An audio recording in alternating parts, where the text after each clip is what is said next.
This video is going to take you through some basic chords. For those of you that don't know what chords are just when you have more than two notes playing at one time, and it gives a nice clear ringing sound. So when you hear a song,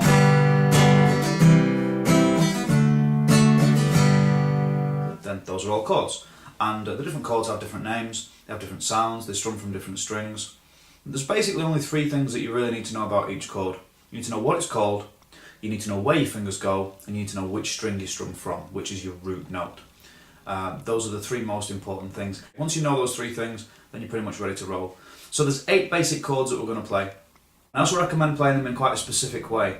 Lots of books have different ways of fingering these, but my rule is pretty simple. The first note that you hit in each chord should be the root note of the chord to begin with. If you have that rule, then it makes life a little bit easier. Okay, first chord we're going to look at is an E minor. Okay, this uses all 6 strings, so your pick is going to be ready to strum at the 6th string, that's the E string. If you don't know what your strings are called, this is a really good time to just recap and go over the string names so that you make sure you know what they are. Okay, so I'll refer to the strings by the letter name, E, and also by the number, in this case the 6th string. Okay, so this is string number 6, pick's ready to strum. The 6th string is going to be open, that means no fingers. The A string, string number 5, 2nd finger is going to be on the 2nd fret. String number 4, your 3rd finger is going to be on the 2nd fret also. That's it for that chord. All the other strings, the G, the B and the E, 3rd, 2nd and 1st string, they're all open. Okay, so everything's open apart from the A and the D string where you're on the 2nd fret, and you use your 2nd finger on the A string, your 3rd finger on the D string, and that gives you an E minor chord. E minor.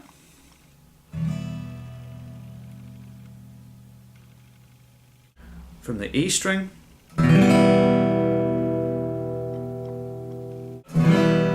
that's minor spelt M-I-N-O-R, minor, okay? And it's symbolised by a small M next to the letter. So you'll often see E minor written as a capital E with a small M next to it. And that's E minor. If you leave your fingers where they are, all that we do to make it an E major chord, we just put our 1st finger on the 1st fret of the G string, or the 3rd string, and we strum from the E string again.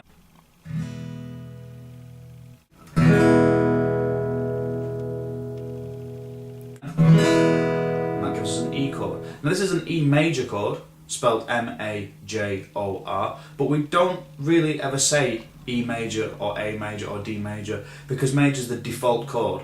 So if someone says play me an E, they mean E major. And if they don't, then they're not being very clear.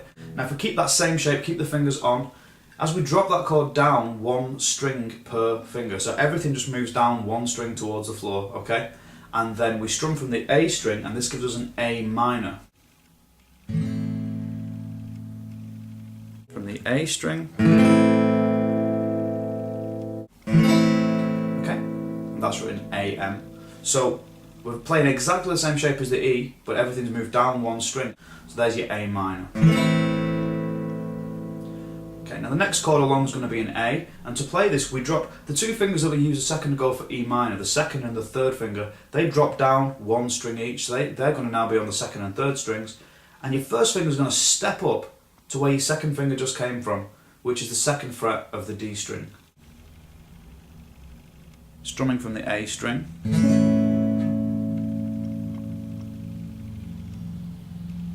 The A string. Now with all of these chords, you always want your fingers to be as close to the frets as possible. By that I mean to your right. Okay, so as you're sat looking at your guitar, your fingers want to be as far this way as possible. And you want to go up to the line, but not over, because then it'll sound really dull. Now, if we go over the line, it sounds dull. Just on the fret, just before the fret sounds great, and then as we go back, it starts to sound nasty the further away we go. Sometimes with a chord like the A we've just done, you can't get all your fingers real close to the frets, so you just have to compromise and squeeze a little harder with the fingers that aren't quite as close to the frets as they could be. Quick recap, we had E minor, we had E, we had A minor, we had A. Okay, that's where we're up to. Now from an A we're going to get to a D minor chord, that's going to be our next chord, and the 1st finger is going to come down into the corner, 1st fret of the 1st string, and the 3rd finger is going to slide along the B string, the 2nd string, up to the next fret, okay? 1st finger comes back into the corner, 3rd finger slides up, that gives us D minor. strums from the D string. And then finally, in the first 6 chords, we have the second finger dropping down to the bottom and the first finger replacing it on the 2nd fret of the G string or the 3rd string. Strummed from a D again, that gives us a D major chord or just a D chord. Second finger drops down to the bottom, first finger steps up, that gives us a D from the D string. From the D string. So that's our first 6 chords. You'll notice, hopefully you'll notice anyway, that the E chords strum from the E string, the A chords from the A string, the D chords from the D string, okay?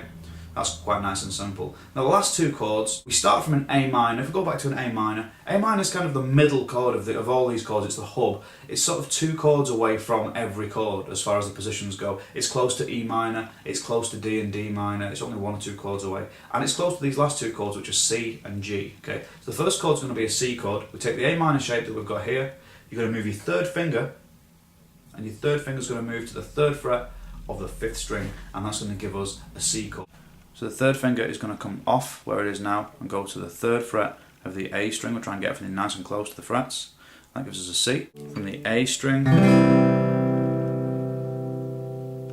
the C and the G chords don't strum from open strings like the previous chords do. They strum from a fretted string, okay? So we have our 3rd finger on the 3rd fret of the A string. Now that's playing a C note, and that's why we're strumming the A string, because we're playing the C note. And like I said at the beginning of the video, it's important that the first note in the chord that you hit for now is your root note, and that way you're not going to confuse yourself. You know that the first note in each chord is going to be the root note of that chord. That's the way that that works. So we've got our C chord there. That was A minor with the 3rd finger going to the 3rd fret of the A string. Okay, and then finally, the last chord that we have is G, and this is real simple. We make this from a C, so the first finger comes off, the 2nd and 3rd fingers go up 1 string each, and then the little finger curls up and just lands on the 3rd fret of the E string, and we strum all 6 strings, and that gives us a G. First finger comes off, your 2nd and 3rd finger up 1 string, and then your little finger, which has been just hanging about at the bottom, drops on to the G note. That's the 3rd fret of the E string, and we give that a strum, all 6 strings, from the E string. Now, once again, we're not strumming from an open string, we're strumming from a fretted string, and the note that we're playing on that string is a G. That's the G note that we're starting the chord off with. Okay, so that's your first 8 chords. E minor,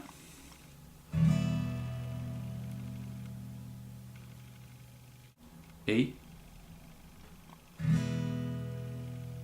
A minor, A, D minor, D, back to A minor, and change the 3rd finger up to C, little finger's not on,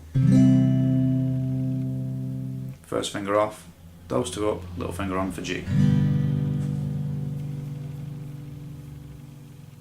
You want enough room underneath your hand for a pencil, so just in this space here underneath, enough room for a pencil, but you also don't want your wrist here to be too bent. So if your wrist is coming around like this, that's too much. If your wrist's up here and your shoulders shrug, that's too much. It's just a nice relaxed, shoulders relaxed, and then your hand relaxed here, your wrist relaxed, so it's not too bent. So you do the bending with your fingers. Your fingers are designed to bend. Yeah, they have hinges called knuckles, but your wrist isn't really designed for that. It's subtle manipulation with your wrist. So your wrist wants to be reasonably straight with your fingers bent, and that's how you get around the guitar for your chords. It's just an easier way. Those are your first 8 chords. They're your basic 8 chords. You can give G a strum twice, and then maybe try and move off to another chord, like an E minor. Just keep it real simple, and then maybe down to a D. Try and keep that pace so that you have a nice basic rhythm. And don't forget, you can go as slow as you want to. That pretty much wraps us up for the chord lesson. Keep checking back to the site. There will be regular updates as promised. Okay, so good luck with those chords. You can always email me if you have any questions. The email address is on the website. And if there's any lessons you'd specifically like to see in the free section, just drop me a line and I'll do my best.